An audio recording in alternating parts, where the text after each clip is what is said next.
আচ্ছা বন্ধু, শীত তো যাইতেছে গা, আমরা কোন আনতে ট্যুর দিয়াই গা। তুই কোনটা গছ? হ বন্ধু, যাইলে তো যাওনি যা। মামুন কোনটা গছ? না রে বন্ধু, আমি যাই পাইতাম না। আমার পকেট টিহা পয়সা নাই, হাত একবারে খালি। তোরাই যা। হ, ও আমরা কইছি যে তোর টিয়া থাকতোই না। ওখানে তোর গার্লফ্রেন্ডে ফোন দিয়া কোক বাবু চলো ঘুরে আসি গা, ওই সময় তো টিয়া ঠিকই বাইরে। না রে বন্ধু, আমার টানে আসলে টিহা নাই, আমি যাই পাইতাম না। তোরা যা। হ্যালো বাবু। হ্যাঁ বলো, কোথায়? তুমি নানি বাড়ি রিসোর্টে যাবা? তুমি রেডি হও, আমি আসতেছি, কোনো সমস্যা নাই, তুমি রেডি হও। কিরে, কই যাস তুই?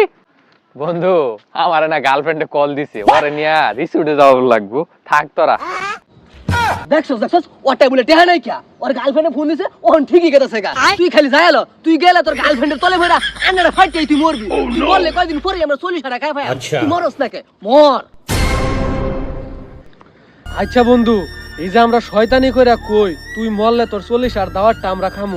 তুই একবার চিন্তা কইরা দেখছস আঙ্গর বন্ধু বান্ধবগর মধ্যে যদি কেউ মরে তাইলে অগর 40 আর খাওয়াটা কি আঙ্গর গলা দিয়া নামবো? কি করে? তোরা না করিছস?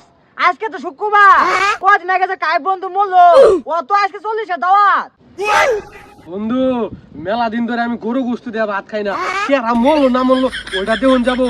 তাড়াতাড়ি যাই, যাই সামনের কাতারা বমি পরে পিছে গরু গোস্ত